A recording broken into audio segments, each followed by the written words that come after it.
So after we got pushed back from Brazil and invaded to Egypt, since our troops were all located in the west, I decided to declare war on Congo.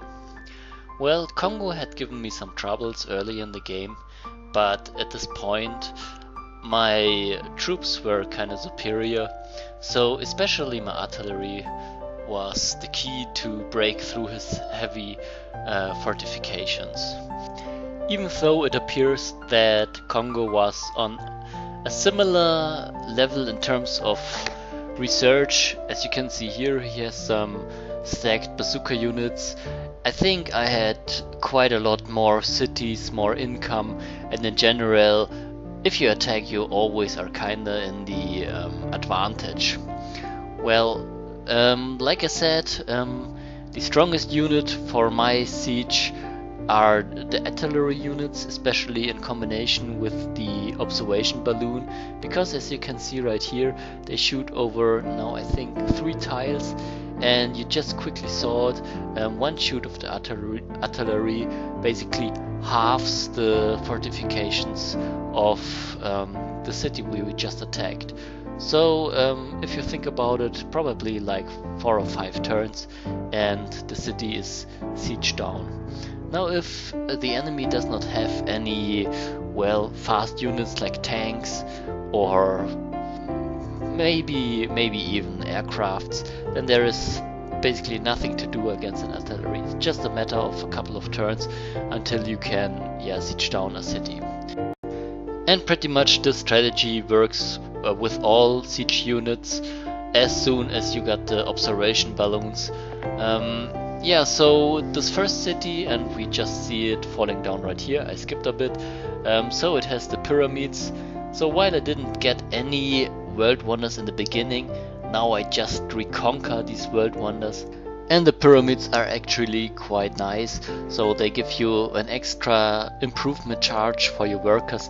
But at this point of the game it doesn't really matter, because most of the important tiles are already improved. But well, why not? So they are beautiful to look at. But one of the world wonders I really like is the Petra. And the Petra you see here, I'm going now for the next city. Well, it was actually in the city, and you see all the desert tiles are now improved by a lot. So Petra is always great to have in one of your cities. Well, but I didn't want to stop right there, so I wanted to finish the work I started. So I sent my my units straight to the next city right here to the west. And you see, even this little city has a world wonder. I'm not even sure how it is called. I just think it improves your apostles, but well, also pretty easy for me to get.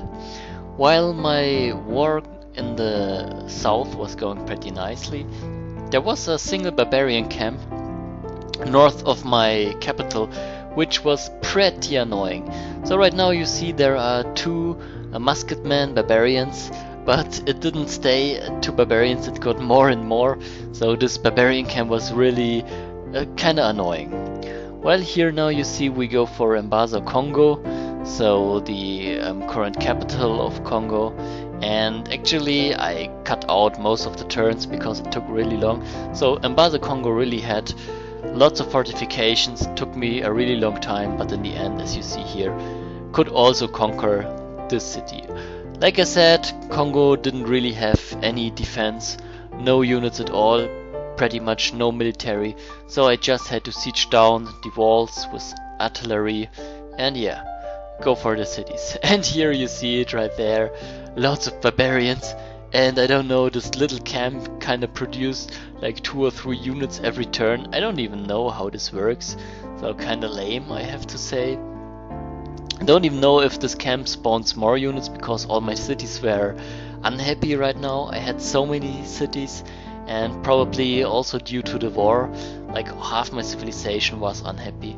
So if you look at the production of most of my cities, I was just pushing out entertainment districts, stadiums, theaters, stuff like that, so that my population would get more happy.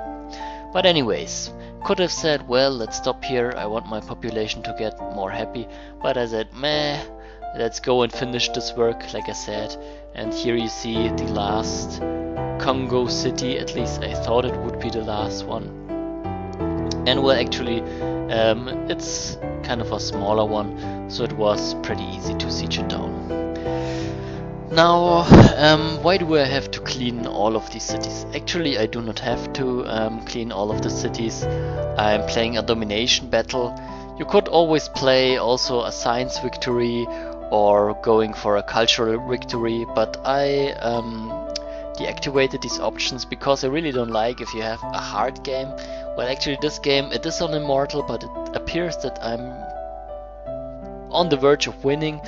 And the thing is, in games which are kind of closer, if you invest like 200 or 300 turns, it's kind of annoying if the enemy just sends some rockets into the sky and wins based on a scientific victory. So most of the times I'm going for a domination victory. This means you have to conquer all the capitals of the enemies, and yeah, while doing that, usually you just conquer all the cities. So that's the winning condition I accepted, and that's pretty much why I just eliminate all the cities of the enemies. So we can't take the short route, go for the cultural victory, can't take the short route, send people into the skies and go for a research victory. No, we have to do it the hard way. We have to go for a domination victory. And in terms of Congo, it looks quite good. It looks like we can do it. So if you remember, Congo was basically the strongest strongest civilization on my continent. Now there is not a lot left of their strength. So on my continent, as we have gotten rid of Egypt and Congo, there is only Brazil left to take. And